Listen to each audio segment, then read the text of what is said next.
What's up, everyone, and welcome back to the channel. We do have the statistics of the new hero, or say the multipliers of the new heroes. So we're going to go over them for this upcoming Miracle Wish from Friday onwards. Have a discussion of the other heroes in the pool as well, and you know what's really going to be best for your account. But before we do, make sure that you check out this aptoide partnership that I have using carzak 5, as well as the other discounts involved. You can save yourself a lot of money and support me in the process. So thank you, and watch this little clip and I'll be back in a moment.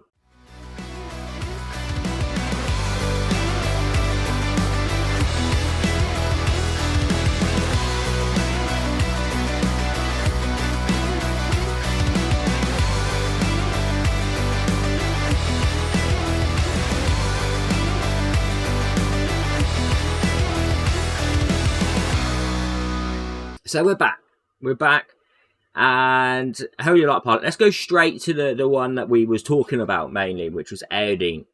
A bit of a discussion earlier in my Discord about Aosdean, and actually, you know, I'm actually glad it happened because it made me think a little bit more about it as well. And first up, is this male or female? My first input is male, but some are saying female, and I think it's male. Someone said, well, there's no boobers, so yeah. And then I said, yeah, but they don't put big bulges on all the males, right? So how would you determine that? And then someone said, well, Hardacs has a big bulge, so I'm going to check that during this. Oh, he does. He does. I didn't realise that. Okay. Well, that just shows that you guys are looking and I'm not. But he does. Okay. Moving on to the actual content. Okay, Aosdean, male or female? I think male. I think it's a slim male. Cast your votes. Okay, so is he going to be any good? Is she going to be any good? Blaze combo deals 2 stages of 100% attack damage to a single enemy with a 30% chance to inflict a layer of health burning. This increases to 50% chance. It's enough with a good amount of effect hit. But it means that we can't just stack a huge amount of mastery or a huge amount of health rate into Aosdean. Flame Afterglow does increase your stats by 2% speed and 3% health burning damage dealt over 10 stacks. So you can get 20% extra speed and 30% extra health burning damage, which seems quite nice. Exclusive 1. Each time Aosdean casts an active skill, grants self 1 layer of Blazing Flame. Up to 4 layers, consumes 1 layer of Blazing Flame when casting a Blaze combo, and deals extra 1% damage of target's max health each stage, at least up to 3% damage of Aosdean's max health. It's all a lot of jargon, right? It's all a lot of jargon. We read this and then we think, you know, the base principle of it is this percentage will increase the damage that he does up to 6% of his maximum health. So it caps. But this will work with a counter attack on your Catherine as well. Cleaving Flame. So similar. We also compared them to Quinlan earlier because it is very similar to Quinlan. The only difference is that Aosdean doesn't CC as well, and Quinlan has a lot of other different factors in speed, that kind of thing. 2 stages of 100% attack damage to all enemies. The second stage deals 1.8% damage of Aosdean's max health, and this does increase slightly with the skill increases, and it inflicts an extra 1.8% damage of a target's max health, again, which increases slightly. It does have a damage cap of Aosdean's max health, however, 7.2%. And if there are 4 layers of Flame Afterglow, it increases extra damage dealt by 50%. Now, it doesn't hit for that much, but that's only in the hero trial. So, like, when we look later, I mean, we can just say, well, double the stats is going to be double the damage, which would make sense. But it's not a lot more than Quinlan's AoE, his skill 4. The passive grants 1 layer of Flame Afterglow for every 30% of his max health loss. He does deduct health as well. So, similar to Gustav in that sense, he does kind of kill himself. But the good thing is he is Holy Light Parliament, and we do have a lot of support in Holy Light Parliament. So for Faction Abyss, he's going to be very, very good. So if your prime push is for Faction Abyss and Holy Light Parliament, where we have no good heroes, this is your best bet now. The increasing self speed and the health burning, yeah. It will not be removed when the owner dies or at wave transition as well. And besides, at the beginning of each turn, deducts self 20% of current health and deducts all enemies' health by 40% of Aosdean's deduction. This does increase, and it also increases the deduction percentage too. Now, level 2 increases his max health cap by 8%, restores 30% of max health immediately when self health is less than 50% due to health deduction. This effect can only be triggered once every 3 turns. Besides, Flame Sacrifice increases enemies' health deduction percentage by 20%. It's a necessity. It's not like you need it. It's niche, right? That's, in my opinion, that is niche. Because we can just put a healer in with him. But, you know, if you're really wanting to push him, then, you know, Flame Cross Strike is probably his best skill, and that's because we can single target a lot of damage to a boss. Able to cast a skill only when there are 4 layers of flame afterglow, so it does take a little bit to build up. It gives 2 stages of 100% attack damage, each to a single enemy, caps at 30% of his max health, with an extra 7.5% damage of Aosdean's max health, and inflicts 7.5% damage of target's max health. But this skill damage is considered health burning damage, very similar to Nidrold. I just wish this health burning damage was on his basic as well, because that would have changed things up drastically for this hero.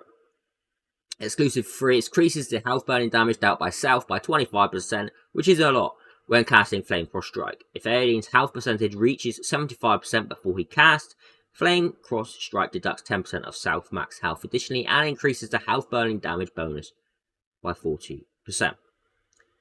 Now, he reads amazing and it's health burning, right? But let's just go into trial a moment and have a little look. Let's have a little look here a moment. Let's put up the effects here, mastery and speed. And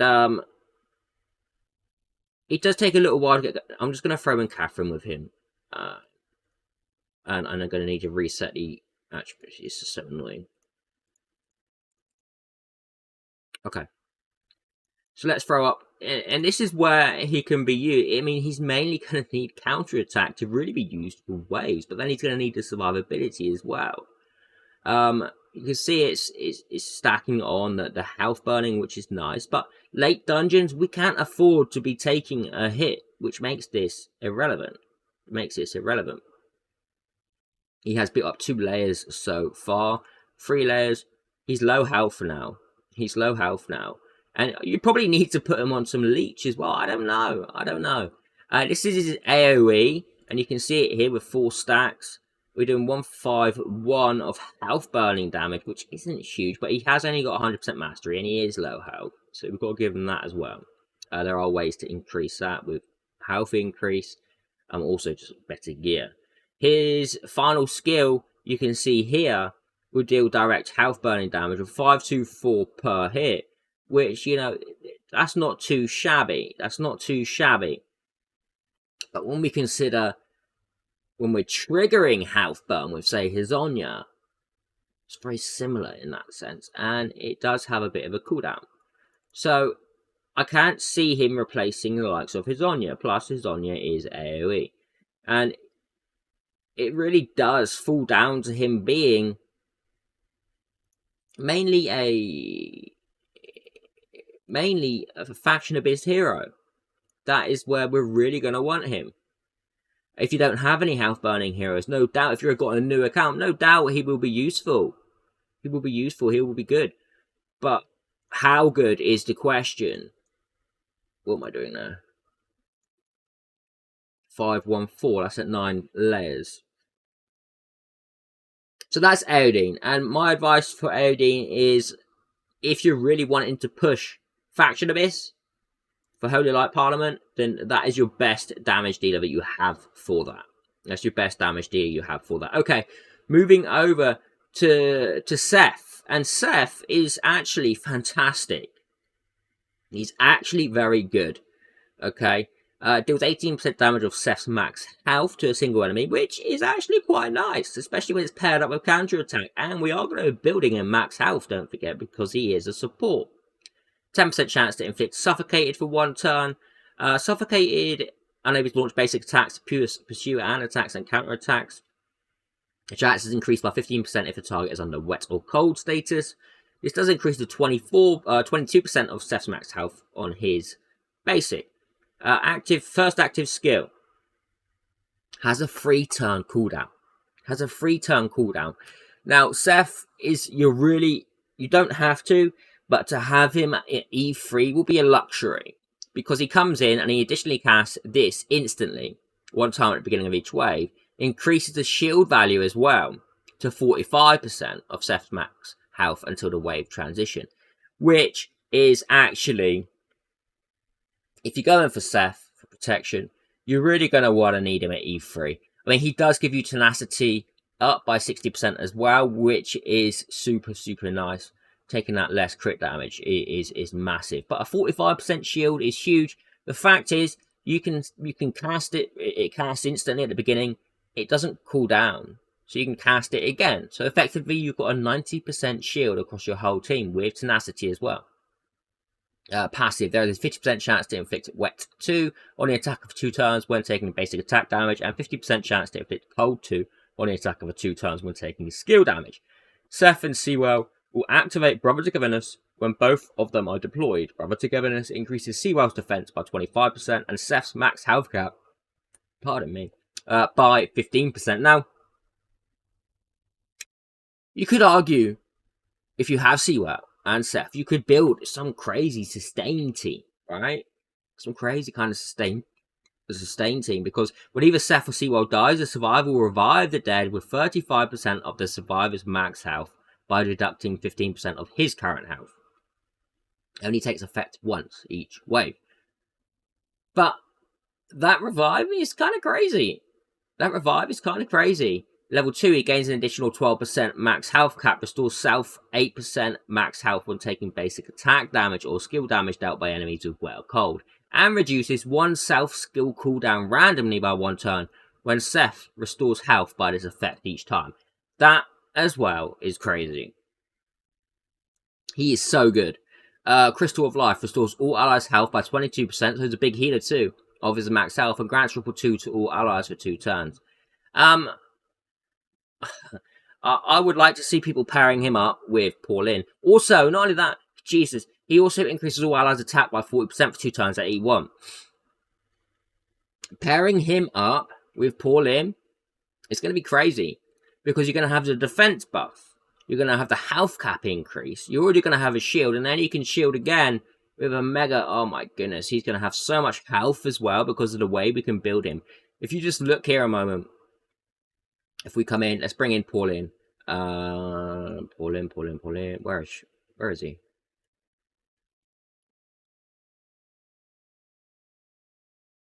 I'm going to go past him, aren't I? You know what? This is easier. There he is. Pauline. Yeah, okay, so we'll just go in with this a moment. Now, if we, for instance, go... You see that instant shield cast there from Seth. Let's boost our health bonus. And now let's throw on a defense as well. So we have already defense, health cap.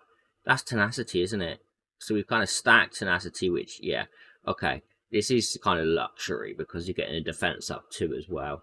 But you just watch the size of the shield now from that. I know Pauline has lost that, but that's going to be refreshed because of the extra turns. And that's also where it's nice, because sometimes we do have heroes who take extra turns. The fact is Seth is going to make sure that they are shielded still. He's then going to buff of attack up too as well. And Wet 2. It's not Wet 2, is it? What is it? Is that Wet 2? That's not Wet 2. Wet 2 is a debuff, I believe. That's Ripple 2, isn't it? That's Ripple 2. So we're coming in again, and you can see here, if we take damage, I mean, it's already on a 3-turn cooldown. Hang on. So if we buff, we just took damage, so it should be down to 3 now. It should be on 3 on the cooldown, but it should be at 2. It's at 1. Okay, so it would have been at 2. It's at 1 because we took damage. So he's just a crazy support. He's a crazy support. And when we think of it in PvE, that a lot of heroes do use AoE. a lot of heroes do use AoE. So he's often going to have that shield ready for you just to use. So on that sense, he is amazing. He is amazing. And I think he's going to become one of the better support heroes for us. Because not only is he doing a shield, tenacity, he's also doing attack up too. And I think this is ripple too. So he's definitely a solid hero. And I think... I'm tempted. I'm tempted to... It's tricky. It's tricky. We're going to go out of this. But you can see the support there. He's solid. Let's just have a quick look at the epic, the new epic, which is Olvik. Attack down 1 on the basic. It has a decent chance. Effect resistance up 1. Resistance debuff, so debuff resistance. Increases all allies turn meter by 15%. I was hoping that was going to be 25. It's not. Effect resistance by 25% for 1 turn. 2 turns, sorry. And it does remove buffs, so it could be useful in that sense. Reduces the damage over time taken by all allies by 8% when Olvik survives. And if a stronger skill will take effect. This is okay. And yeah, effect hit down 2 is nice. And confused is also very nice because it can hit random targets. 40% chance to reduce their effect. I mean, he is nice, and he does need E1 to cause confused. Haley is much better. He hasn't got a kit of Haley. But let's have a quick discussion, okay? Seth is potentially so if you're coming into the game, you need a good support for your account. Seth is the way, especially at E3. So if you are pulling for him, you know, use your eye. I think even using eyes on him would be safe. Take that with a pinch of salt because I can't be sure yet. I can't be sure. But I believe it could be safe to use him as a support. But then we do want to focus our attackers.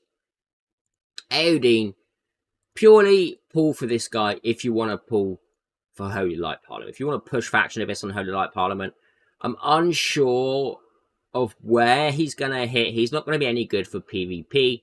He'll be good for PvE dungeons. But the fact is, he does reduce his own health. And later on, we can't be affording to take damage. So on that basis, I would still much rather use Quinlan because he also provides us with crowd control as well. But he can do good damage. That is granted. I wonder how he will do in Guild Boss. However, his basic isn't dealing health burning damage on hit, so I can't see that being any better than Hazonia, because Hazonia is triggering as well. Olvik is a huge hero. He is a huge hero, and he's solid. You know, the shield he provides for your team, ally protection, and immortal at E1. He can hit big. You've seen my showcase of Olvik. He can hit big. He can do a lot. He's fantastic for Faction Abyss. He's great for a lot of content. He's great for a lot of content. The other 2 legend heroes is Inna, who is good. She's very similar to Ben Austin in the fact that she reduces the enemies or increases their skill cooldown. So that's solid. Also, she can put a shield up as well, additional defense and that kind of thing. She's very good at Faction Abyss. Consolidation as well. She has a stun, and Inna is a solid hero. But would I pull for her over the others? Fiona, again, she is as well a Holy Light Parliament. Very much a PvP hero. Very much a PvP hero for the stun, the CC immunity, the revive, the cleanse, attack up. So she's solid for PvP. But I'm strongly leaning towards Seth and Olvik.